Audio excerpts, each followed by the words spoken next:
Olá, Thomas! Estamos aqui hoje, finalmente, para conversar sobre O Limite, do filme do Mário Peixoto, de 1931. Esse já é um filme difícil. Eu já tentei conversar com amigos e pessoas que eu sei que gostam de cinema, enfim, mas todo mundo parece um pouco relutante em discutir esse filme, porque ele é um filme bem peculiar. Ele. Primeiro, assim, Ana, eu agradeço o convite e estou bem feliz por poder conversar um pouquinho sobre o Mário Peixoto, sobre o Limite, sobre essa biografia, que é uma biografia que eu tenho muita admiração. Eu não me considero, claro, né, um crítico de cinema, eu não quero dar uma roupagem às minhas manifestações, que elas são, acima de tudo, manifestações de um curioso, de um Uhum. historiador que manifesta assim um ou outro pitaco sobre a biografia do Mário Peixoto. Então eu gosto do trabalho, gosto do filme, gosto do seu contexto, gosto da biografia do Mário Peixoto, também nesse recorte mais específico de que ele moço em 1931 entrega para o Brasil, e literalmente foi uma entrega, uma oferta para o nosso país, essa sua produção cinematográfica, intelectual, fotográfica, enfim, né? Como digamos assim, a nossa audiência queira classificá-la. Recentemente, eu abordei Limite com os alunos do meu grupo de estudos, Ah, que massa!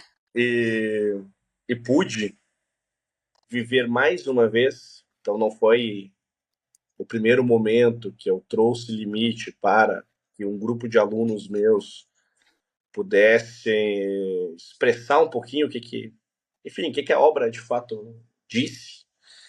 Então eu vivi isso mais recentemente numa outra turma, num outro contexto, e percebi de fato como o filme ele ainda ele é um pouco polissêmico, assim, um pouco hermético. As recepções elas realmente são bem destoantes. Então há alunos que ficaram impactados com a fotografia, que foi Uhum. pessoalmente o meu primeiro ponto de contato de admiração, Uhum. a fotografia. A cena inicial, ela até hoje eu considero ela muito marcante. Uhum. O desenvolvimento de uma linguagem, digamos assim, mais técnica, que é desenvolvimento de um tipo de plano sequência, enfim, que o filme de fato apresenta, tratando-se de uma produção do começo da década de 30, produzida no Brasil, enfim, um Brasil que vivia o início de uma ditadura, que era a ditadura de Vargas. Tudo isso me faz colocar o filme também em bastante destaque. Mas Uhum. assim como eu tive alunos que disseram de uma maneira muito sincera: ah, professor, eu não entendi nada.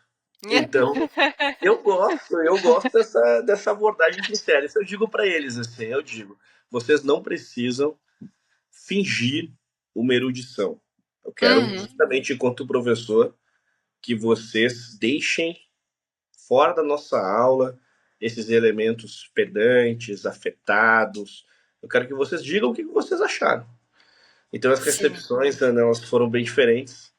Alguns estão, como eu, quando assisti Limite pela primeira vez, ficaram assim, impactados com fotografias, esses destaques que fiz. Enquanto outros, sinceramente, manifestaram aqui, né? Estou reduzindo as manifestações deles com aquele professor, não entendi nada. Sim, mas essa é uma reação que eu acho que é bem comum a esse filme. Inclusive, foi bem comum à época, né? Teve um pessoal que era mais, sei lá, mais intelectualizado, que adorou, que é, nossa, que poético e tal. Mas teve também um pessoal que ficou, nossa, que viagem. Tem, um, tem uma. Assim, enquanto filme, dentro da produção do Woody Allen, é um filme, assim, bem ruim. Então, dentro do recorte de produção do Woody Allen, é um filme bem ruim, que é aquele O Dirigindo no Escuro, e eu considero um filme bem ruim. Mas tem uma ironia ali apresentada que ela serve muito para essa dita recepção que é mais artificial, que se esmalta de erudição, sendo que, na verdade, a apreciação ela não ocorreu. Então é um Uhum, juízo mais postiço do que necessariamente um juízo pautado no entendimento, enfim. uhum, Aquela mania de um esteticismo à brasileira que o Mário Vieira de Mello também escreveu. E uhum. nesse Dirigir no Escuro, em resumo, o diretor fica relativamente cego, não consegue, de fato, entregar o que gostaria de entregar, a produção fica bem insuficiente, aqui eu contextualizo para que a nossa audiência consiga entender, e no final o filme acaba sendo bem recebido na França, o Woody Allen faz essa ironia, assim, que na França o filme foi tratado como uma obra de arte, genial, etc., abstrata, então, então assim, há quem elogia, assim, limite, por causa dessas características, assim, nossa, isso aqui é genial, tá, mas por quê? Sim, sim, é Também aquela faço ideia essas... de se eu não entendo, é, se eu não A entendo, culpa é mas tem minha. cara de artístico, o negócio deve ser muito bom. Exatamente. E assim, e eu faço isso com os meus alunos, eu pergunto por quê? Tá, você gostou por quê? Tá, você está elogiando a fotografia.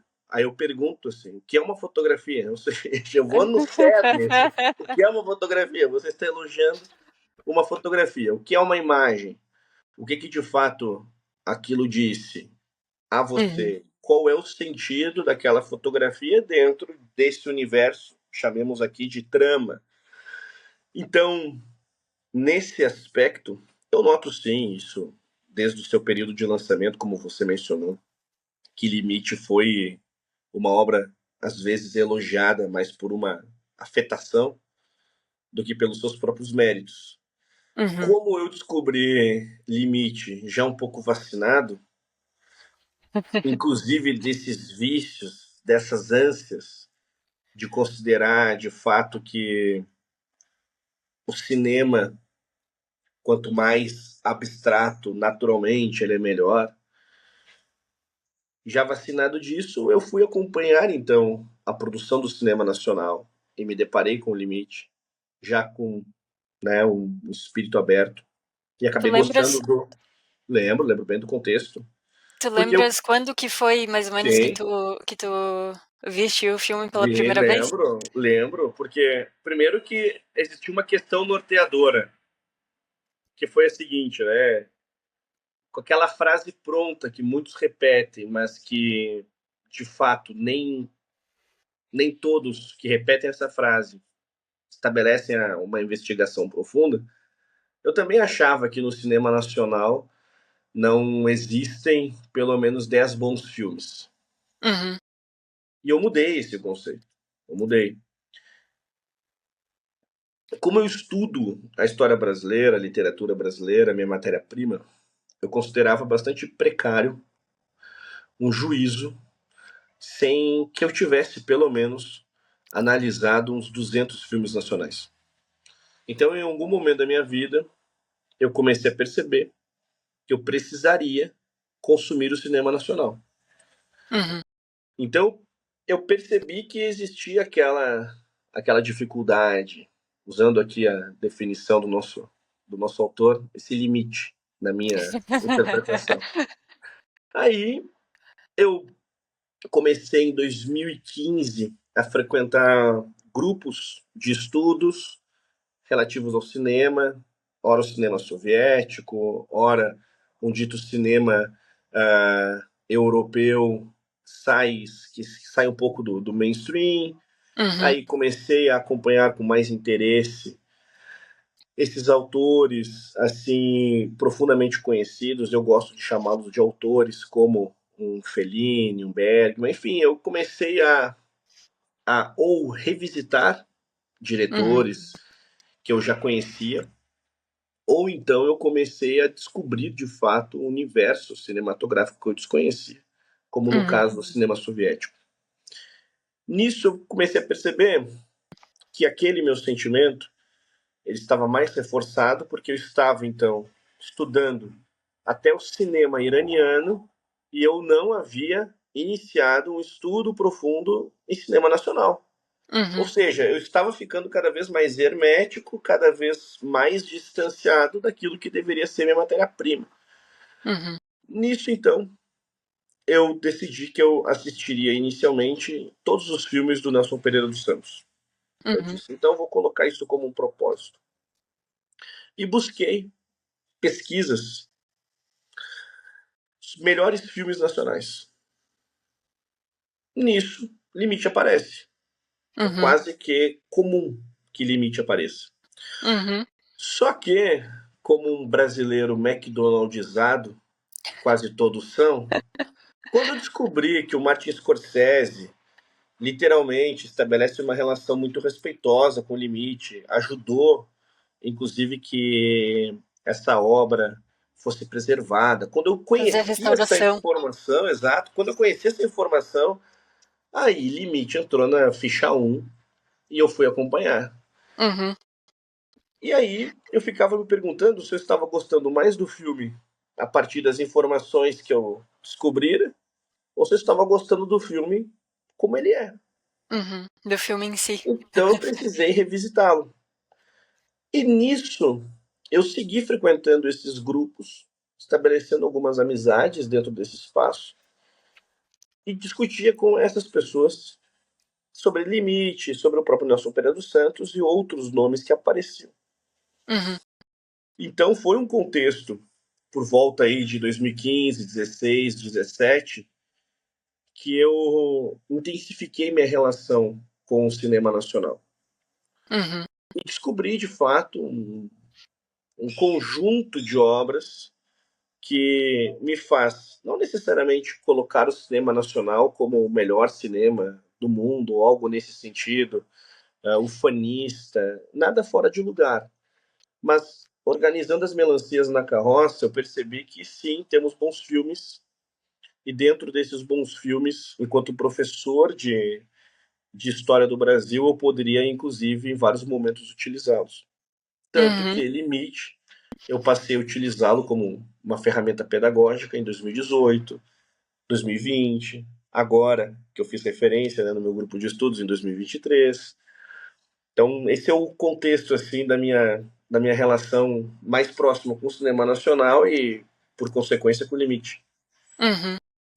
Sim, O Limite é um filme bem curioso porque ele tem essa, não só essa reputação, assim, de o grande filme brasileiro, que é curioso, porque é um filme de 1931, faz quase 100 anos, assim. A gente produziu o nosso maior filme. Mas também esse grande mito, assim, né, tem essa reputação meio brumosa de assim, nossa, ele desapareceu, tinha uma cópia só, foi totalmente perdida, porque foi isso que eu aprendi quando eu estava na faculdade de cinema, lá entre 2011 e 2014, que foi antes dessa restauração do Scorsese que saiu pela Criterion em 2017. Mas quando eu estava na faculdade, eu li muito sobre esse filme, vi lá algumas fotos, né, e eu sempre achei muito impactante, realmente. Tem algumas fotos, algumas imagens são muito marcantes nesse filme. E aquelas imagens estavam lá e eu, meu Deus, tem que ter, em algum lugar aleatório do Brasil, tem que ter uma cópia desse filme. Não é possível que se perdeu assim. E daí depois eu só fui ver esse filme de fato e até, assim, foi uma boa coisa eu não ter visto esse filme enquanto eu estava na faculdade, justamente para não entrar com esses vocabulários, essas coisas muito do curso de cinema, sabe? Assim, mise-en-scène, essas é diegético, não é diegético, chato pra caramba. Mas que eu tive tempo suficiente para chegar. Eu acho que a primeira vez que eu vi esse filme foi no início do ano passado, em 2022. Já nessa cópia restaurada da Criterion.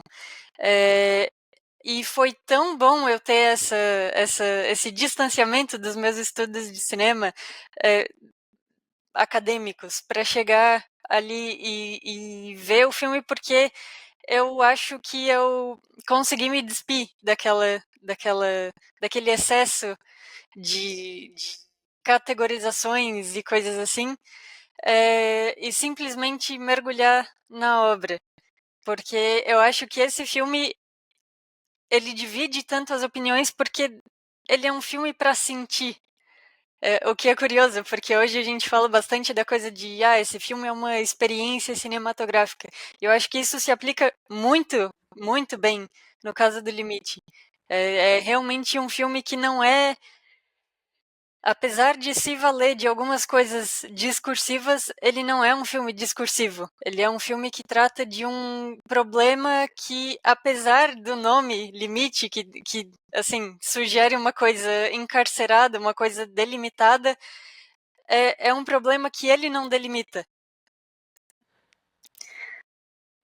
E assim, né, essa cronologia na sua vida, ela se fez importante na minha também, porque era inevitável ter esse contato a partir do momento que o cinema nacional começa a ser um objeto de investigação, que Limite aparecesse em algum canto de pesquisa.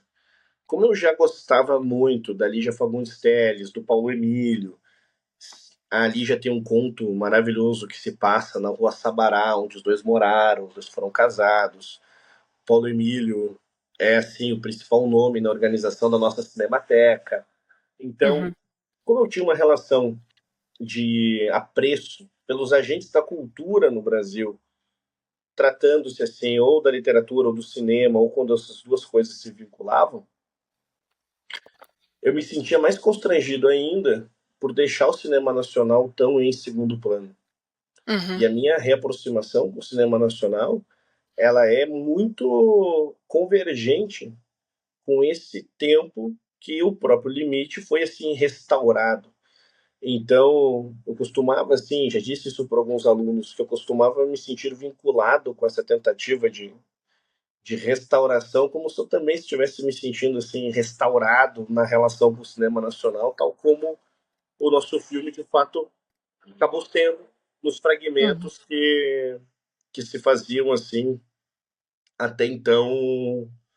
Perdido não seria, perdidos não seriam a melhor definição, mas assim que estavam ali Esquecidos. esquecidos, assim, né? Que não faziam parte da montagem até então conhecida, enfim. Uhum. Então, dentro dessa minha reaproximação, 2017, 18, e é uma reaproximação que se segue até hoje, eu descobri que o nosso autor, e até para nossa audiência ter assim a devida noção, eu separei aqui um livro dele, e eu estava comentando aqui com a Ana antes de começarmos, esse aqui é o Inútil de Cada Dia, de Cada Um, que o Mário Peixoto ele é de fato um autor também raro, também esquecido. E nós comentávamos assim que aqui, exemplo, é uma obra que foi editada pela Record, Record é uma grande editora, e hoje ela é rara. Hoje ela é difícil de ser encontrada.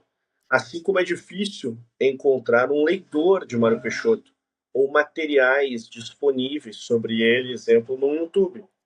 Ele é uma Uhum. figura obscura. Então, exemplo, né? Você mencionou, Ana, com as pessoas com quem eu converso sobre limite, sobre o Mário Peixoto, enfim, você já é privilegiada porque tem relação com pessoas que se interessam por essa Mais ou biografia, menos, mais ou menos. por essa biografia. Se eu for usar a minha linha de recorte, eu costumo dizer para os meus alunos que eu quero transformá-los nas pessoas com quem eu quero conversar. Exato, Porque mas é mais ou menos nesse sentido. Eu já recomendei para várias pessoas na esperança de poder conversar com elas assim. conversar é isso, porque se eu falo assim, dentro do meio assim, de pessoas interessadas em cinema, o Mário Peixoto é uma figura relativamente abstrata, ou Uhum. desconhecida, ou então tida como desinteressante, sendo que Limite nem assistido, dependendo do caso, foi por quem o considera alguém desinteressante. E eu acho um juízo muito ruim, porque, enquanto autor, estamos falando de alguém que empreendeu em diferentes gêneros literários. Uhum. Então, foi alguém que arriscou na poesia, arriscou na prosa, tem, assim, rascunhos também dedicados à crônica, ao conto. Então, enquanto autor, estamos falando de alguém que buscou a expressão de diferentes formas. Eu já parto de uma ideia bastante respeitosa por quem se desafia assim. Porque, dependendo do caso, estabelecer uma relação um pouco segura no campo da expressão, quando você desenvolveu, aspas, a plena estrutura da crônica e você não arrisca fazer nada de diferente, Uhum. justamente porque você não quer, assim, testar-se. O nosso Mário Peixoto, aqui no Inútil de Cada Um, ele nos entrega uma temática que, inclusive, lembra muito o Limite, e é uma temática um pouco recorrente dentro da sua produção, mas que ele buscou apresentá-la de diferentes formas. Ponto. Questão relativa mais direta ao nosso filme. Biograficamente, e é um ponto assim muito acessível para quem nos acompanha possa descobrir, estamos falando de alguém que financiou o seu filme. Tem Uhum. um tom, vou tentar assim propor um diálogo um pouco anacrônico, mas só para a nossa audiência mais mainstream, que eles possam nos acompanhar. O Mário Peixoto foi uma espécie de... Quem já assistiu O Aviador, também, do Scorsese, lá interpretado pelo Leonardo DiCaprio, o Mário Uhum. Peixoto, no desenvolvimento do Limite, ele lembra muito essa figura arrojada que busca fazer, com seus próprios recursos, o seu filme. Estamos falando de alguém que fez um filme, e Uhum. fez um filme moço, e aparece, inclusive, na produção. Sim, isso é o que é o mais louco, porque ele tinha cerca de 21 anos na época. É muito novo. E, assim, fazer um filme sendo muito jovem, em 1931, no Brasil, dando do próprio bolso, assim, eu estou pagando esse filme. Ou seja, ele realmente tinha algo ali para dizer e ele estava disposto a se bancar em todos os sentidos. Exatamente. Num contexto que o Brasil iniciava era Vargas, processo ditatorial. Então, há quem pense assim, que a ditadura de Vargas ela se estabeleceu só em 1937. Não, ela se estabeleceu desde 1930, ou seja, o próprio contexto histórico coloca a biografia de Mário Peixoto num relevo importante. Ele teve experiência fora do Brasil no campo de estudos, ele tinha Uhum. possibilidade de usar os seus recursos para estudar cinema ou empreender no cinema fora, Uhum. escolheu produzir cinema no Brasil. Então, existe uma relação dele com a própria terra, uma terra que eu considero bastante ingrata com esses seus homens, que é de alguém que quis fazer a sua arte no cinema nacional, um cinema que, e aí nós temos assim todo um painel histórico, que naquele momento praticamente não existia. Uhum. Praticamente não existia. Ainda, um cinema nacional que, no campo assim da apreciação da arte, do filme, até hoje, é formado muitas vezes mais, exemplo, por leitores de legenda ou por ouvintes de traduções muito ruins, e você como tradutora, eu imagino assim, a ânsia, a náusea que deve sentir, dependendo do caso. Ainda mais tendo estudado cinema, então assim, nossa. Então, o apreciador, o apreciador de cinema no nosso país, e quando eu digo apreciador, eu não falo de ninguém muito erudito, eu falo assim, a pessoa que gosta de assistir o filme sexta-feira à noite, acompanhado da esposa, Opa. muitas vezes acaba refém de informações muito ruins. E Uhum. acompanhando um pouco assim dos vestígios que o Mário Peixoto deixou enquanto homem, Ele se incomodava com isso na década de 30, ou seja, algo que me incomoda na minha fração, sem nada muito pedante, mas me incomoda até hoje. Eu falo isso para os meus alunos.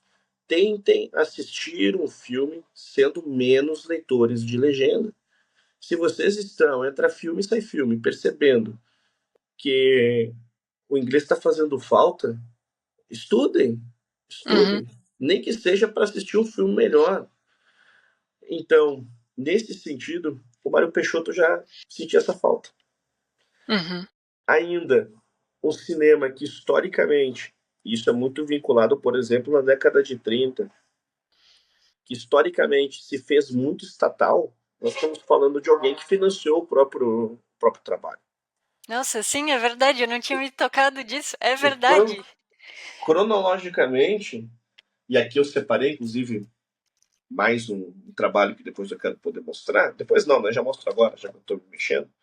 Por exemplo, uma introdução geral assim, sobre o cinema brasileiro, essa cronologia, até sobre a relação Estado, cinema, a relação, por exemplo, da transição cinema mudo no Brasil e depois um cinema narrado, depois a incorporação de legendas, etc. Enfim, toda essa cronologia, eu gosto desse trabalho aqui enquanto introdução, só para a nossa audiência acompanhar.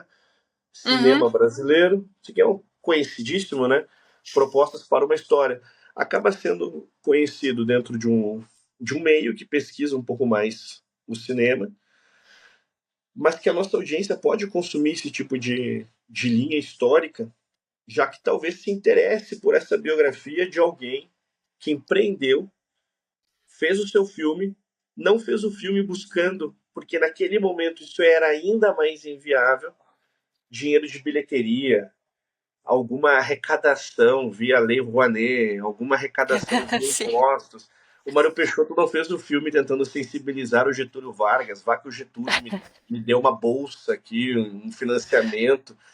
Não, é alguém que de fato tinha amor pelo cinema, produziu o seu filme com 21 anos, usou das suas despesas, dos seus conhecimentos, tendo as condições e convites de fazer o mesmo filme fora do Brasil, seja Uhum, na França, seja nos Estados Unidos, e ele escolheu fazer sim. aqui.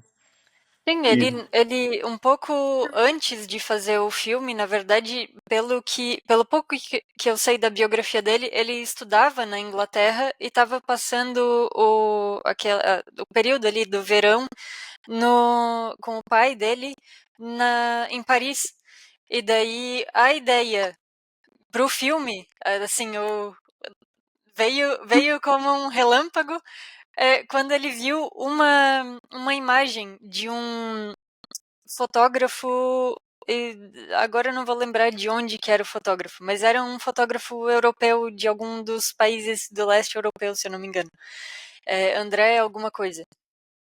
E era a imagem que dá início ao filme, que era que ele refez, né? Que é da mulher com o par de mãos masculinas algemadas. E aquilo marcou tanto ele que ele ficou com aquela imagem na cabeça e quando ele chegou em casa ele começou a esboçar ideias de outras imagens e daí a coisa foi se montando. Ele como que fez um rascunho de um storyboard. Sendo que ele nunca tinha feito cinema. Ele não tinha feito, ele não fez novamente depois. Então foi realmente uma inspiração arrebatadora. e, e assim, com 21 anos, esse destaque precisa ser colocado. Tem um bom documentário sobre o filme, sobre ele, no YouTube, além de que o próprio filme, nessa versão restaurada, também é acessível no YouTube. Uhum, Então, é possível assim que a nossa audiência tenha contato com o limite e tenha contato com a biografia de Mário Peixoto e com essa recepção que o filme de fato teve e ainda tem. Porque tratando-se assim do cinema nacional, é um tema espinhoso, porque eu acho que nem deveria ser, mas de fato é. Que se você, dependendo do caso, elogia, você é mal interpretado. Ah, não, mas olha só, você está ignorando isso, isso. Não, eu só fiz um elogio pontual aqui. E se você critica, tá, mas você está ignorando isso. Enfim, é sempre uma conversa muito ingrata. E isso gera assim, esse distanciamento, como eu disse, né, que eu tinha, e eu não sei como é que era você, até fiquei curioso, como é que era você com o cinema nacional, depois você tem que me contar. Porque, assim, esse distanciamento, e eu acho isso extremamente nocivo. Então, com uma biografia como a do Mário Peixoto, que produz cinema no Brasil, que naquele momento vivia um tipo de fascismo brasileira, que começava a ganhar corpo, sem precisar do Estado, fez um filme no momento em que intelectuais dos mais diferentes nichos, desde o Gilberto Freire, o Graciano Ramos, Drummond, enfim, sofrendo censura do Estado brasileiro. Então, ainda tem esse elemento que é um elemento importante de alguém que entrega um filme para o país, para apreciação nacional, e alguém que teve uma vida longeva Uhum, e que, assim, convenhamos, passou boa parte da vida como desconhecido. uhum, A não ser nichos assim mais específicos, pessoas que de fato acompanharam a obra e até dentro do tipo de incensamento que a obra recebeu, pelo menos assim de núcleos mais fechados, mais devotados ao cinema, mesmo com esse tipo de incensamento, o Mário Peixoto não se viu estimulado, aspas assim, a fazer uma nova obra. uhum, Inclusive, há intérpretes, assim, eu não me considero alguém capacitado para dizer se essa interpretação tem sentido ou não, mas só digo assim como um leitor que conhece esse tipo de menção, que Limite é uma obra tratada até como um tipo de antecipação técnica, assim, ao que o Orson Welles conseguiu entregar com Cidadão Kane, assim. Então, uhum, se existe uma interpretação para que Limite entre dentro dessa discussão, se existe esse espaço, já é muito meritório, até justamente porque nós estamos falando de alguém como o Mário Peixoto, naquele contexto, 21 anos no Brasil, Brasil ditatorial, etc. Ou seja, então se existe uma possibilidade dessa afirmação ser real, essa possibilidade já mostra a grandeza. Ou uhum. seja, eu não estou nem dizendo que é o que não é, mas só o campo da possibilidade dessa conversa já mostra a grandeza. Sim, Então, sim, mas dizem que quando o Orson Welles foi para o Brasil lá em 1942, se eu não me engano, por aí, é, ele foi para gravar, né, como que era o nome do filme? Agora eu esqueci, mas ele foi para gravar um filme no Carnaval, no Rio e toda aquela festança assim. É, e ele viu, mostraram para ele o limite. E ele, apesar de haver rumores que ele dormiu em parte do filme, ele saiu dizendo que teria saído dizendo que era um grande filme, que era muito poético, enfim. Então talvez exista não antecipando ali o Cidadão Kane, ou pelo menos não como uma influência direta, mas houve de fato uma convergência ali do filme e da obra do Orson Welles, talvez. Mas sim, o filme é tecnicamente ele é extremamente sofisticado, assim, tem várias coisas ali várias tanto planos específicos quanto sequências que parecem muito realmente à frente do que se encontra naquela época mesmo no cinema europeu. Parece que ele consegue fazer uma síntese assim do cinema soviético lá do pessoal do Eisenstein, do Vertov, que era aquela coisa da montagem eisensteiniana, que tem um plano que é uma pessoa olhando para uma coisa, daí o outro plano é a coisa, daí volta para a pessoa tá com uma outra cara, e daí isso cria no espectador uma determinada imagem, uma determinada interpretação, de assim, a pessoa olhou para um prato e está com fome, olhou para o prato e está com está triste ou está feliz. É, e isso é bem é um tipo de cinema bastante distinto do que se fazia nos Estados Unidos, mais ou menos na mesma época, ali com o Griffith. É, e assim, ambos maravilhosos. Mas parece que o Mario ele bebe de todas essas fontes e ele faz outra coisa. E isso que é o mais espetacular desse filme, porque ele cria uma linguagem muito própria dele. E é uma pena que só tenha um filme, porque é, ele é muito maduro para um cineasta que, primeiro, era tão novo e que nem era cineasta, que era poeta, no fim das contas. Não, e que não precisou depender do mercado no momento que o mercado, de fato, o mercado estatal era basicamente a única possibilidade de você conseguir fazer um filme no Brasil. Então ele não dependeu Nessa, nem. Pode falar. desculpa, nessa época já havia, então, bastante incentivo estatal, assim, de Assim, ou incentivo ou censura, ou ambos. eu não vou chamar de incentivo estatal.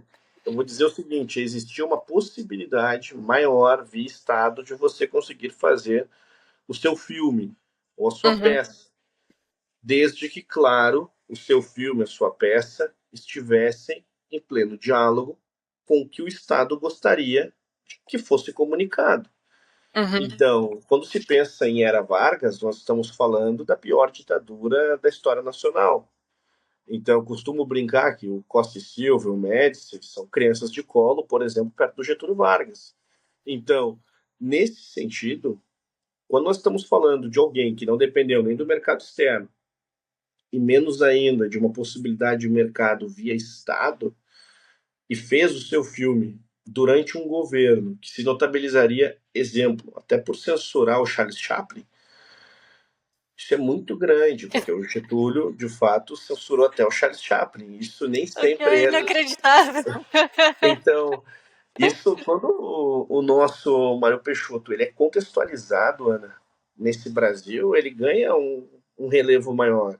E eu costumava Uhum. brincar agora com os meus alunos, né? Eu dizia assim: o que, que você fazia com 21 anos?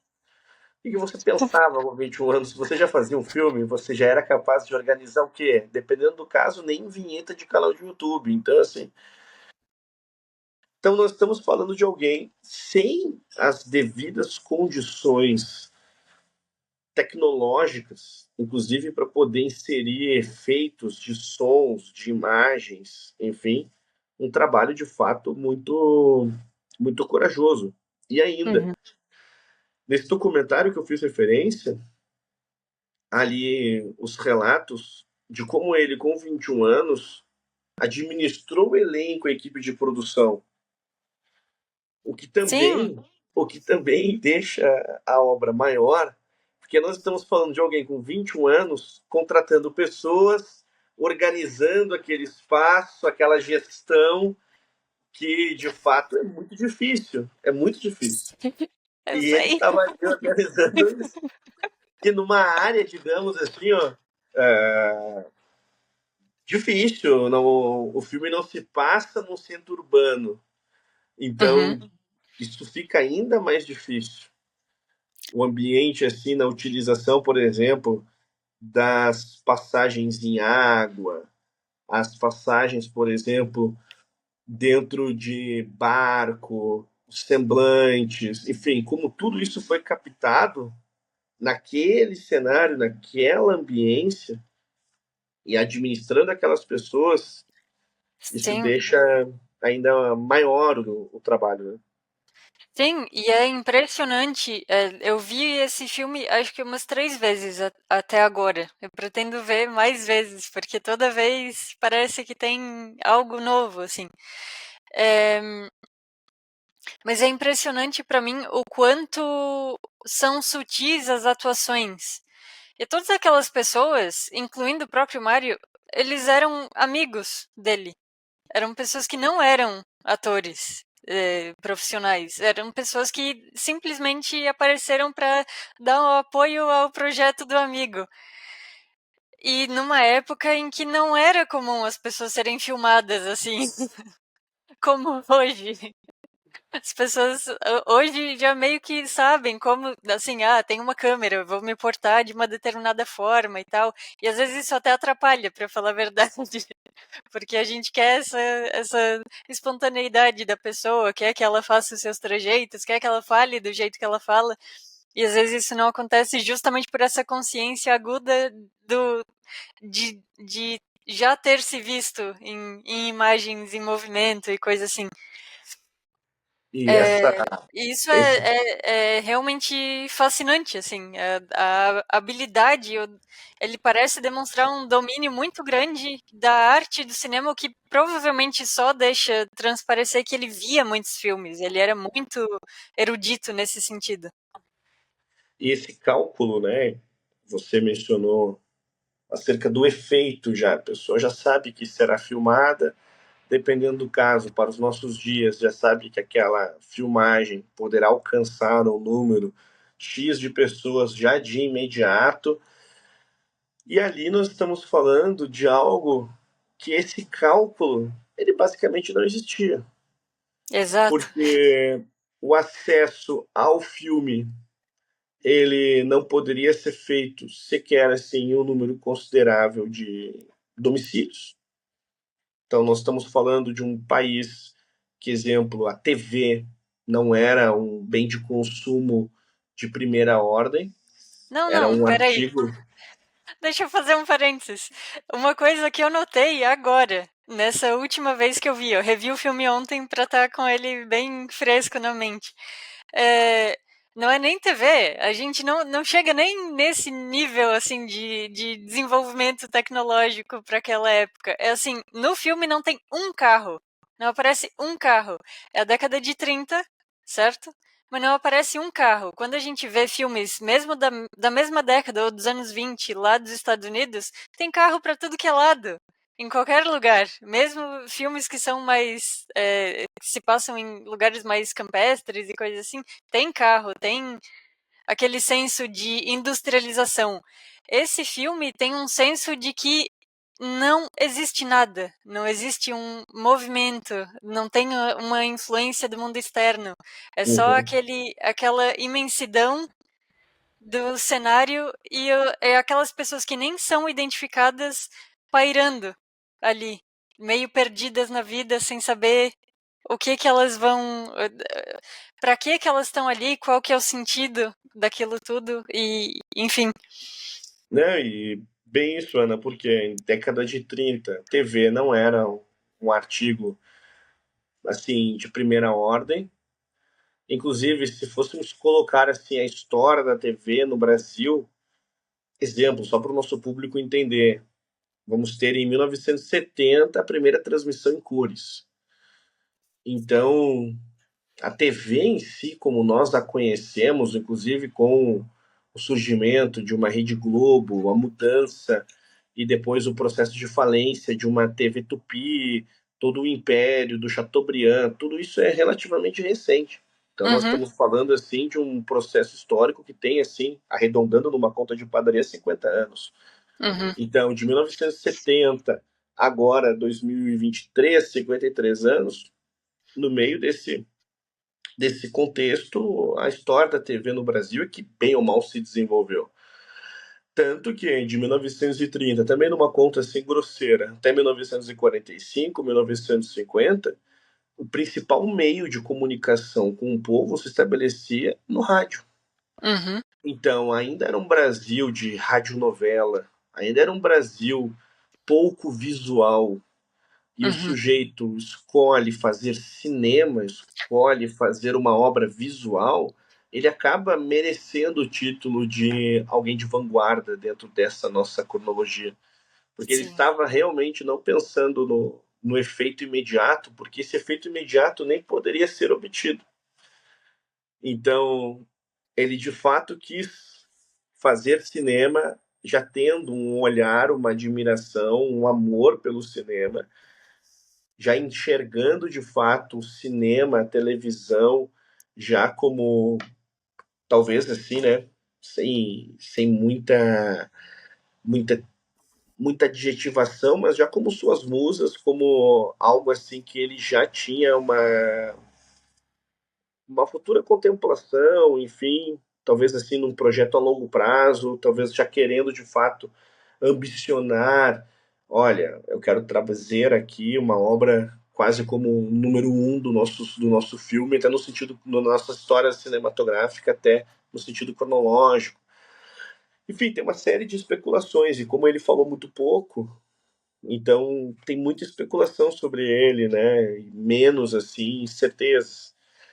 Então, ainda nessa nossa cronologia, 1931, contexto já falamos aqui, né? Contexto ditatorial. Temos o contexto dessa recepção, desse tipo de efeito, que o cinema, a televisão não despertariam aquilo que, aspas, naturalmente as pessoas hoje esperam que o cinema, que a televisão, que o trabalho em vídeo desperte. Ainda, as pessoas não se enxergavam com frequência nos Uhum. lugares. A forma, muitas vezes, para você se enxergar era resumida na fotografia, no espelho, nesses bens assim, que até mesmo a fotografia é século XIX, ou seja, também era um bem relativamente recente. Uhum. Então, era um país, você fez referência, como por exemplo os carros, era um país que também estava vivendo um fluxo muito próprio de mudança social, estava cada vez sendo menos agrário, mais urbano. Era um país que vivia uma mudança demográfica muito significativa. O Brasil viveu, provavelmente, isso é uma tese, assim, minha, não digo minha, porque tem outros pesquisadores que também se escoram nesse argumento, mas eu estou com eles de que o Brasil viveu o maior êxodo humano de todo o planeta nesse período. Uhum. Então, um êxodo interno muito agressivo, um Brasil que, de fato, também começava um processo de industrialização. Então, no meio disso tudo, TV e imagem, algo secundário, bem secundários. E aí nós estamos falando de alguém que poderia ter produzido, dentro do poderia ter produzido uma novela no rádio marcante, uma roda de declamações poéticas. E não, escolheu fazer o que não era nem um pouco popular, nem um pouco acessível. O que mostra também essa beleza da arte, quando a arte quer dizer que a recepção, o número de ouvintes, isso tudo é secundário. Se eu Uhum. preciso expressar aquilo, preciso expressar, preciso dizer, e depois quantas pessoas vão ouvir, vão se interessar, isso, dependendo do caso, nem importa. Então, Mário Peixoto também tem essa virtude, pelo menos na minha interpretação, de ter Sim, com sido certeza. alguém que não estava muito interessado na repercussão, na quantidade de pessoas que fossem se interessar por o que ele tinha para dizer, porque afinal ele queria dizer e deu. Sim, sim. Então, É justamente o que eu tinha falado antes, eu acho, da ideia de se bancar, assim. Tem isso, que no fim das contas é um pouco a vocação artística, né? É aquela coisa, eu tenho algo a dizer. Eu não sei nem bem o que é esse algo, mas eu preciso dar vazão a isso. E talvez quando ele estava lá em Paris e viu essa imagem, viu algumas outras fotos que ficaram na mente dele, começaram a fermentar ali, a criar alguma coisa, a coisa se decidiu por si mesma, assim, não, isso precisa ser um filme, isso não pode ser um conto, isso não pode ser um romance, isso não pode ser uma radionovela, como tu disseste, mas tem que ser um filme, tem que ser imagens dessa sensação de desespero diante da condição humana, e de impossibilidade de fuga de si mesmo. ele, o Mário Peixoto, ele foi respeitado por pares. Exemplo, Otávio de Faria era um admirador, confesso, não só de Limite, como da produção textual do Mário Peixoto, Raquel de Queiroz, também com manifestações elogiosas.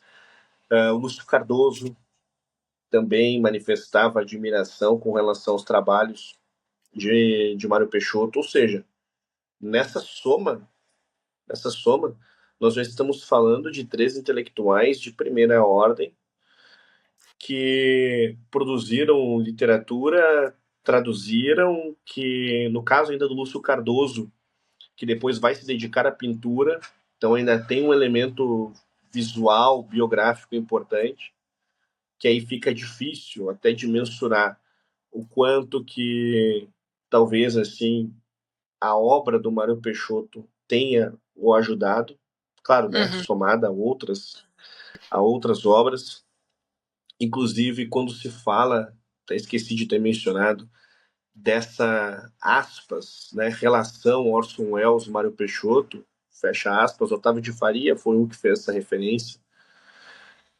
ou seja, que Mário Peixoto ele serve como uma antecipação, por exemplo, a desenvolvimentos técnicos que Cidadão Kane Uhum. entregou.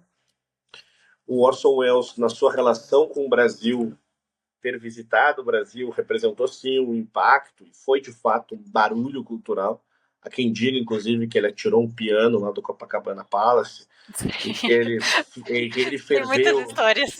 Exato, que ele ferveu, literalmente ferveu, que ele se embebedou de Brasil. Então, nesse sentido, o que nós temos assim? Alguém que se relacionou tão intimamente com o cinema, quando se fala, né, de Cidadão Kane, para quem nunca ouviu falar, não conhece, apesar de parecer difícil, nunca ouviu falar, mas se eu parar agora e for conversar, exemplo, com os meus amigos do jiu-jitsu, eu acredito que a maioria ali nunca ouviu falar de Cidadão Kane. Não estou depreciando, porque nós muitas vezes temos aquela imagem dentro das nossas rodas culturais que Cidadão Kane é algo assim, como se estivéssemos falando de arroz e feijão.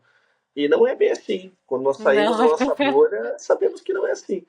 Então, para Sim. quem chegou aqui por curiosidade, está aqui meio de paraquedas, Cidadão Kane é representado assim como um marco na história do cinema, é de fato um Sim. divisor de águas, etc. Então, assim, é um filme que dentro da história do cinema mudou, de fato, o que se entende por cinema. Então, saber que, pelo menos segundo Otávio de Faria, que não era nem de perto um imbecil, uma figura nem sequer muito vinculado a emoções, a estrionices e algo nesse sentido. Ele colocar o Mário Peixoto dentro dessa classificação é bem representativo. Ainda dentro desse nosso contexto, pensemos assim, né, 1931, 1930, até dentro de um recorte assim, 1954, com o trágico suicídio do Getúlio Vargas. O Brasil vivia tensões de todas as ordens e o Mário Peixoto também nos deixa um tipo de exemplo de que, independentemente das tensões externas, se você deseja produzir arte, a arte se sobrepõe, Uhum. porque a arte consegue de fato enraizar-se. E talvez assim, até como um tipo de milagre, o Mário Peixoto segue vivo. A Uhum. sua obra continua dizendo algo, porque de fato essa é uma das belezas, um dos milagres da expressão artística. Ou seja, o Mário Peixoto sempre terá algo para ensinar em limite. Enquanto que, por exemplo, a política muitas vezes passa, e quando não passa, porque ela segue nos atormentando com seus estabelecimentos que permanecem. Mas, de fato, o que limite nos ensina segue enquanto valor e seguirá para as próximas gerações. Então, eu não consigo imaginar que as minhas filhas, em algum momento, estando eu vivo ou não, mas elas minimamente curiosas dentro dos meus livros, dos meus materiais, das aulas que eu já ministrei, que elas não vão se relacionar, por exemplo, com o limite, com o Mário Peixoto, elas chegarão nele. É um caminho um pouco inevitável. Assim. Então também tem esse valor de que Uhum. uma obra ela tem o que dizer e como um milagre ela permanece. Uhum. Então, essa capacidade expressiva, essa ânsia. Eu lembro muito do amanuense Belmiro, lá do Ciro dos Anjos, e eu dizia isso também para os meus alunos, né? Quantos de vocês sentem que precisam dizer coisas, que vocês têm o que dizer, mas não conseguem? Vocês não conseguem expressar, mas vocês sabem que vocês têm o que dizer. Então, isso que nós vamos definir aqui como uma espécie de angústia, o Mário Peixoto, ele conseguiu dar imagem à sua angústia. E isso Uhum. também é muito meritório, porque é aquela inveja que eu acho que todos aqueles que sentem essa angústia de não conseguir a expressão acabam sentindo daqueles que conseguem se expressar. Uhum. Então, também tem esse destaque. E fora a recorrência enquanto temática, eu até mencionei isso, né? Que o inútil de cada um tem passagens que realmente lembram, até o próprio título, se nós, aqueles que já conhecem o filme, que lembram muito o Limite. Então, no campo da paisagem, no campo da praia, o campo de certas imagens, enfim, lembra e não lembra pouco, não. Então, é como se o Mário Peixoto ele estivesse sempre, talvez assim, né, ou sempre talvez seja um exagero, mas que ele estivesse revisitando assim as mesmas áreas nebulosas, Uhum. discutindo os temas comuns.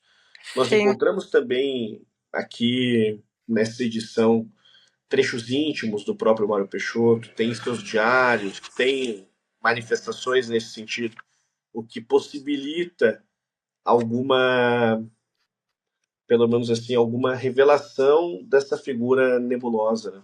Uhum. Um vislumbre dentro da alma Da alma dele, do mas é artista.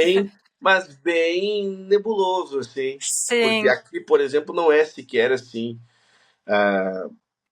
uma obra que sirva, ou enquanto edição que sirva assim, nossa, aqui nós temos um diário, aqui é o Mário Peixoto escrevendo uma autobiografia. Não, não é nada disso. É um grande livro, um romance, temos assim trechos confessionais, outros trechos que aparentemente não são nada confessionais, e com isso, como um tipo de mosaico, nós vamos assim tentando montar um pouco essa biografia. Uhum. E sobre o filme especificamente, do que é o filme? Do que trata o filme pra ti? Olha, sem querer concluir nada, para mim é um tratado sobre a agonia. Para mim, é como eu sempre recebi, um tratado sobre a agonia. Então, exemplo, né? Esse confronto que nós inevitavelmente nos deparamos nas mais diferentes circunstâncias com o limite. O limite gera uma agonia. Então, pensar assim dentro desse capital simbólico, né? Bom, se a minha filha fica doente, eu me deparo com um limite. Eu não posso fazer muito, eu não posso pegar aquela doença e, enfim, tá para mim. Tirar dela. Tiro, né? Não consigo. É um exemplo. Eu treino jiu-jitsu, aí eu chego no jiu-jitsu, aí tem um sujeito mais técnico, mais forte, e ele me destrói. Tem o meu limite técnico, físico, enfim, assim a gente segue. Tem o limite intelectual, tem de fato o meu conhecimento, se ele é suficiente ou não para emitir certas conclusões. Eu percebo de fato que as minhas conclusões elas estão cheias de limites. Enfim, então eu considero que o filme trabalha a partir dessa leitura que eu faço sobre o capital simbólico da palavra limite, com justamente a nossa agonia diante desse tipo de cenário. Uhum. Então é como se eu estivesse ali diante de representações que eu não preciso imitar o mesmo cenário, porque eu nem sempre preciso necessariamente andar dentro de um barco para entender que eu estou dentro de um limite. Agora, quando eu pego o barco, quando eu pego a água, quando eu pego a jornada, eu pego esses capitais e eu começo a trazê-los para a minha realidade, eu começo a perceber de fato que muitas vezes sou eu naquela situação de náusea, de desgaste, pelas mais diferentes razões. Então, Ana, é como eu recebo, vamos trazer assim, né? Sem cair num tipo de relativismo vazio, mas se nós estivéssemos conversando dentro de uma teoria da recepção a mais aberta possível, eu diria, olha, o meu juízo estético sobre o filme, como o filme de fato me toca, como eu enxerguei a primeira vez, como ele conversou comigo, como ele me fez pensar, sem querer ser o professor sobre essa discussão, o filme ele mexe comigo exatamente dentro dessa teoria da agonia, porque Uhum. eu acho que o limite tem essa dialética de ao mesmo tempo ser uma autoconsciência da nossa própria incapacidade e ao mesmo tempo essa ânsia, essa angústia da nossa insuficiência diante daquilo que nós gostaríamos de não ser insuficientes. Então, nesse sentido, né? E você, minha resposta pareceu muito absurda, o que, que para você parece? Não, eu acho que é mais ou menos por aí mesmo. É, a minha a minha sensação vendo, assim, a primeira vez que eu vi o filme, eu fiquei só totalmente destruída pela beleza e por aquele senso melancólico de restrição total daqueles personagens. E eu não consegui nem entender o que estava acontecendo e tal. E agora que eu já revi o filme duas vezes, tem um certo distanciamento daquela primeira impressão totalmente. É, que foi uma impressão muito. Foi uma coisa, uma experiência muito impactante a primeira vez que eu vi esse filme. É, eu consegui entender melhor. Então, assim, a, a, as pessoas falam. O motivo pelo qual eu te chamei para conversar sobre esse filme especificamente é que uma coisa que me incomoda e que eu fiz outros amigos assistirem na esperança de ter com quem conversar sobre ele é, é que uma coisa que me incomoda é justamente o academicismo de cinema do qual eu fugi. E esse academicismo geralmente coloca, quando vai falar desse filme, como de outros filmes mais poéticos também, sei lá, por exemplo, o cinema do Tarkovsky, que é extremamente poético e é muito difícil é extremamente rico e por isso é difícil de é, sintetizar em discurso. É, o meu problema com resenhas e coisas desse filme é que geralmente as pessoas falam brevemente assim, esse não é um filme discursivo, e delas partem para coisas técnicas, assim, porque ele usa ângulos bastante peculiares e não sei o quê, e daí eu, tá, mas e o filme? Me fala da tua experiência humana, que é claramente o centro dessa obra. E imagino, eu não li os livros dele, mas eu imagino que ele seja esse mesmo artista por toda a obra, que é essa doação de si ali, de eu criar tentar articular sensações e que não são nem necessariamente emoções, mas são sensações essa sensação de restrição, de constrição da, da, dentro da existência. E eu acho muito original o jeito como ele coloca isso no filme, porque, como eu tinha falado, assim, não tem carros, não tem agitação da vida. Na verdade, é tudo como se fosse a vida toda ali da cidade, é como se fosse aquela mesma água do barco, que não é uma água revolta, é só aquela água refletindo a luz do sol e aqueles personagens ali. Aquilo ali é uma imagem da vida deles. Mas de fato, tem aquelas as três histórias deles, que não são histórias muito longas, não são muito. A gente não conhece muito dos personagens, mas os três têm esse ponto de confluência que eu acho que os três chegaram em algum ponto decisivo, digamos, da vida deles. A, a primeira mulher, a gente não sabe por que ela foi presa, mas ela foge da prisão e, portanto, ela precisa se esconder. Ela não ela tem esse limite, ela não pode ser ela própria, ela mesma, enfim. Ela está se escondendo de alguma coisa de alguma coisa do passado dela. O homem, ele está apaixonado, ele tem um romance ali com uma mulher que não é que é casada.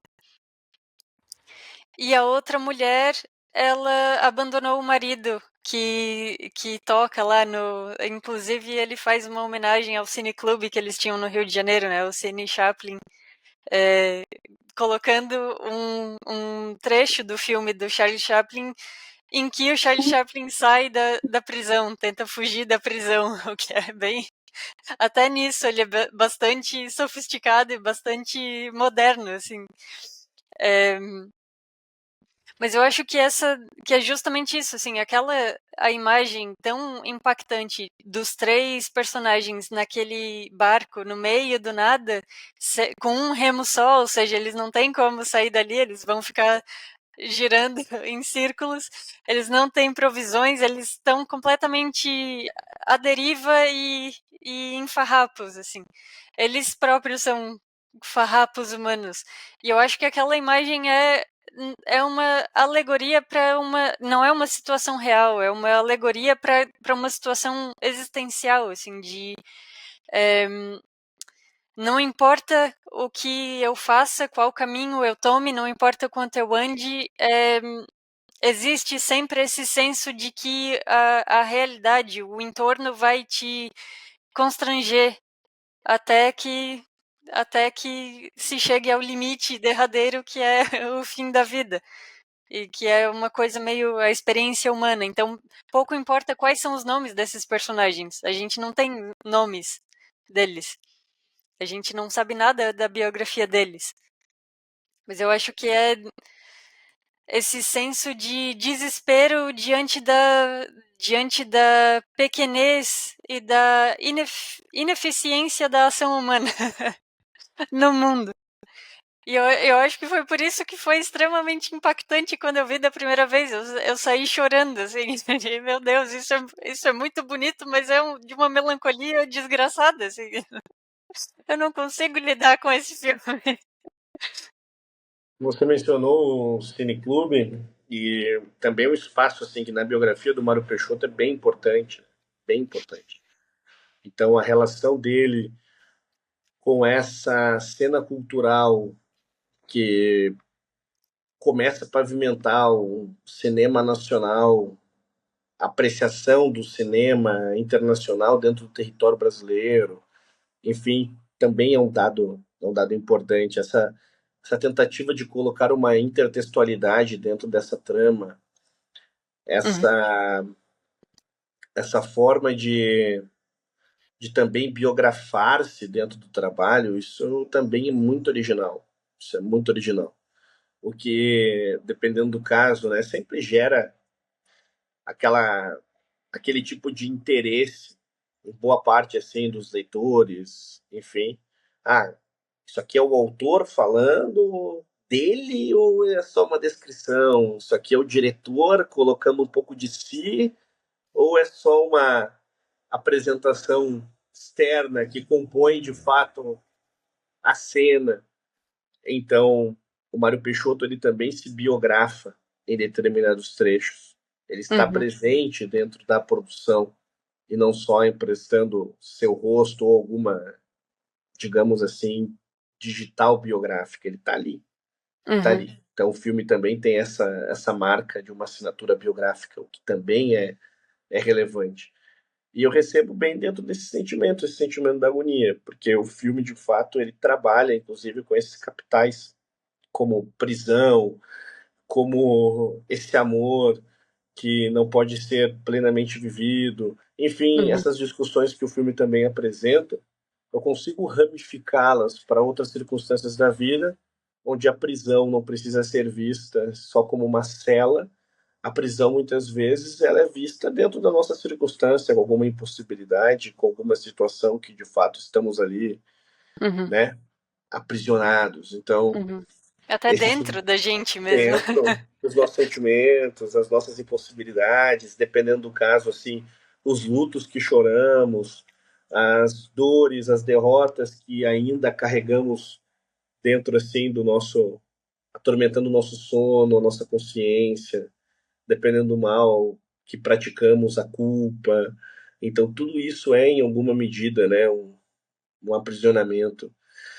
Então, o filme também tem essa possibilidade de trazer ensinamentos assim, sem parecer um filme que busca isso. Eu não quero trazer a ideia de que limite é fundamental para quem nos acompanha possa viver uma vida virtuosa. Não, não se trata disso. Assim, eu não quero criar, maximizar nada, mas estou dizendo que, pelo menos na minha experiência particular, Limite é um filme que me fez enxergar a sensação da agonia, a sensação da vida, a partir de ângulos profundos, importantes. É um filme que já me fez pensar, me faz pensar, que tem uma bela arte visual, uma fotografia muito boa, apesar de ser um filme desse começo de década de 30.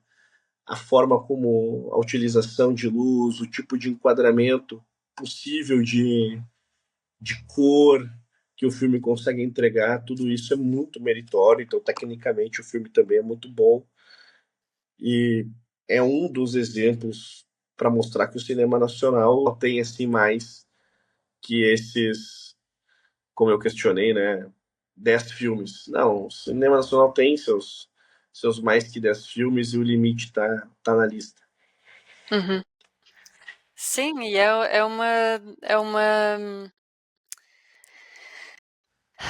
uma tristeza que esse filme não seja mais visto, não só porque, não só por esse senso de importância, de marco no cinema brasileiro, mas porque ele é um filme, ele é uma obra realmente com envergadura universal. É, a gente teve mestres de outros lugares, assim, mestres do cinema de outros países, dizendo não, esse filme realmente é grandioso. E, enfim, é uma pena que a gente não assista mais, ou não tente, não tenha a ousadia de conversar sobre o filme. É, isso é uma coisa que realmente me deixa muito pesarosa, porque me dá uma certa. Tu falou da questão de, não é um filme que vai instigar bons virtudes ou bons valores, ou enfim. É, e eu tenho um pouco de rejeição a essa ideia de ver filmes ou ler livros apenas porque eles te inspiram virtudes ou coisas assim. Mas é preciso criar uma certa casca, assim, de eu vou me arriscar a ver umas coisas diferentes, não só porque são marcos desse tipo de arte específico, e não só porque elas falam de coisas bonitas, mas porque é uma obra artística. E como obra artística, ela merece alguma atenção, por mais que eu não concorde com o que ela está falando ou que eu não goste daquela expressão, ela tem algo a dizer. E o que dá uma tristeza em território nacional é que justamente em 2020, eu acho que foi 2020 ou 2021, a Cinemateca pegou fogo, mais um incêndio dentro dessa casa, ou seja, o que mostra também que nesse sentido do acervo, nosso país também no recorte do cinema, no recorte do audiovisual, deixa muito a desejar. E só porque também quem nos acompanha, quando se fala de acervo da Cinemateca, nós estamos falando ali até de discursos de antigos presidentes preservados, enfim, não é só cinema nacional. Estamos falando de uma produção em áudio, vídeo, que compõe de fato o arquivo nacional que está ou estava, dependendo, claro, né, do que nós observarmos, armazenada dentro daquela instituição. Então, Isso, é o arquivo físico, ou seja, são as cópias físicas da coisa, assim, aquele tipo de coisa que tem um registro só em filme e tava lá e pegou fogo e agora não existe mais. é, dependendo do caso, é exatamente isso, e o país perde algo realmente irrecuperável. Então, foi um incêndio muito, muito triste, também por isso. Também por isso. Então, como o Mário Peixoto tinha amor pelo cinema nacional, eu fico triste, triste de fazer parte da geração que enxerga corriqueiramente algum incêndio em alguns dos seus principais arquivos, museus, e nesse caso em especial, né, aí o destaque a biografia do Mário Peixoto, a Cinemateca. É uma tristeza, realmente. É mais uma camada de melancolia. É, é o Brasil agoniza, é como eu gosto de, quer dizer, não é como eu gosto de falar, né? Na verdade eu odeio falar isso, mas é como eu acabo falando, né? Sim. Então, a coisa que eu mais gostaria era, evidentemente, estar errado, né? Então, assim, então não tenho nenhuma pretensão de ter razão quando eu digo, olha, o Brasil agoniza, eu gostaria de estar realmente errado, mas ao que parece, né? Não, não tô. Então, quando eu penso na Cinemateca, assim, só consigo ter realmente tristeza, porque afinal é a nossa história, a nossa memória que se tornam cinzas, né? Isso é muito triste. Isso realmente é muito triste. Então, pelo menos no que se refere a Limite, aqueles que nos acompanham podem assistir o filme, pelo menos no YouTube, tem documentários sobre o Mário Peixoto, tem exemplo, né? O Inútil de Cada Um, tem aqui a edição que eu fiz referência, vocês podem encontrá-la em sebos. Aqui, como eu disse, né? É um tipo de livro duplo.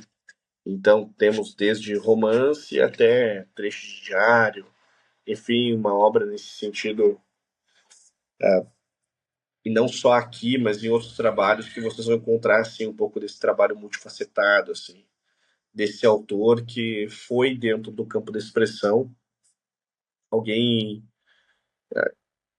voltado, como eu fiz referência, à arte e, e à busca de dizer o que desejava da melhor forma possível, experimentando-se.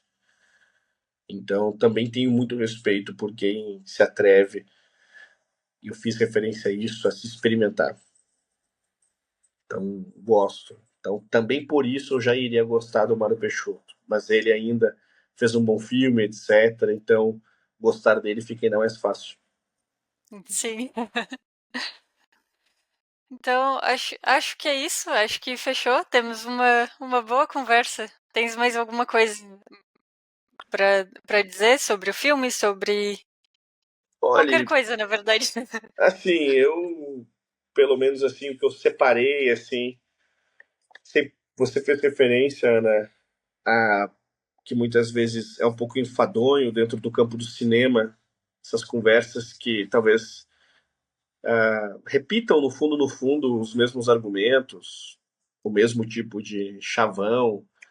E eu também, quando analiso biografias assim de grandes, como eu gosto de dizer, né, belezas humanas que compõem nosso país, que é um país tantas e tantas vezes reconhecido pelas belezas naturais, eu gosto também de reconhecer as nossas belezas humanas, tratando-se evidentemente não de santos, de homens perfeitos, mas de homens que viveram as suas circunstâncias de uma maneira heróica e, por que não, de uma maneira artística. Então, eu pensei, não, eu vou indicar, pelo menos assim, um livro dele, e é uma indicação não no sentido como se eu fosse um especialista em Mário Peixoto na sua produção, mas é uma indicação dando ênfase ao fato de que ele hoje é um autor raro, difícil de ser encontrado em sebos, estante virtual e afins.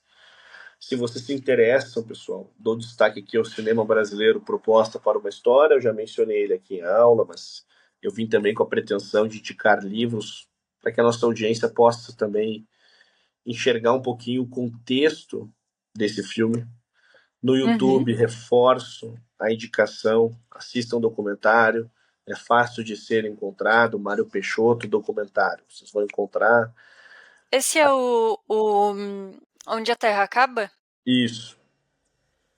Eu ainda não assisti esse documentário, então a Então, recomendação vai pra mim também. vai também, então vale, depois coloquem Mário Peixoto Limite, assistam, talvez seja até melhor o primeiro documentário e depois o filme, então deixo essa recomendação também.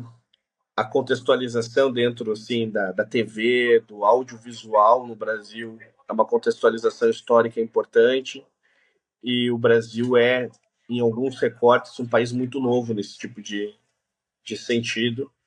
E enquanto biografia, o nosso Mário Peixoto mostrou que quem tem o que dizer acha um meio, né? Acha um meio. Então, alguma E coisa que que eu... também, Pode falar, pode falar. desculpa, e que também, apesar de parecer ser uma pessoa com uma personalidade bastante introspectiva e bastante melancólica, assim, bastante vertido para dentro mesmo, pelo menos em temática, ele tinha essa ousadia de não, eu vou experimentar, eu vou fazer cinema numa época que era completamente improvável essa escolha. Eu vou escrever poesia, vou escrever prosa, enfim. Então, as pessoas que estão nos ouvindo e que têm essa ânsia de dizer algo, que tem realmente aquela sensação de que precisam dar vazão a alguma coisa, sejam mais ousados, não se intimidem diante da vida ou diante das supostas restrições que o meio impõe a vocês. Exatamente. Exatamente. Acho que a gente precisa de pessoas mais ousadas que tenham o coração na mão. Ah, com certeza. Com certeza. O brasileiro precisa se espelhar no Mário Peixoto e no Neymar. Ousadia e alegria. Então, então eu acredito nisso, Anne. Faça. Diga o que você quer dizer. Diga. Expresse. Coloque no papel o que você quer dizer. Coloque. Esse par de influências é ótimo. É isso, uma assembleia de vozes respeitável. Então, neste tom, finalizamos essa conversa por hoje, mas já deixo aqui o convite para a gente pegar aí alguma outra obra, tanto em cinema, em música, em livros, em qualquer coisa que tu queiras, que tu gostes e que tu queiras voltar aqui para a gente discutir. A minha ideia com o Entre Meios é trazer pessoas interessadas para ter conversas interessantes sobre as obras. Então, não tem essa de querer, eu tenho medo de conversar sobre as coisas porque eu não sou especialista. Não, aqui é um negócio de pessoas interessadas no assunto, entendeu? Eu agradeço muito o convite, eu gosto muito de você e gosto do seu trabalho, sou suspeito para dizer isso, até pela nossa relação ali com o Clube Rebouças, enfim, então eu estou muito à disposição, sempre, assim, sempre. E falar sobre o Mário Peixoto, uma honra, inclusive por essa minha contextualização biográfica, de que sempre eu abordei em aula, de que eu fui gradativamente descobrindo essa biografia. Então, 2016, 17, 18, no meio desse caminho, a informação que o Scorsese estava interessado dentro desse trabalho, enfim, todas essas coisas fizeram com que o meu interesse fosse aguçado e depois, numa tentativa sincera, eu descobri alguém que eu de fato tenho admiração. Então, fiquei muito feliz de poder conversar sobre ele também. Sim, eu também, bastante feliz, porque eu estava louca atrás de alguém conversar comigo sobre esse filme. Muito obrigada, Thomas. Muito, Não, muito, muito obrigada. fico à disposição sempre, minha querida. Assim, é um prazer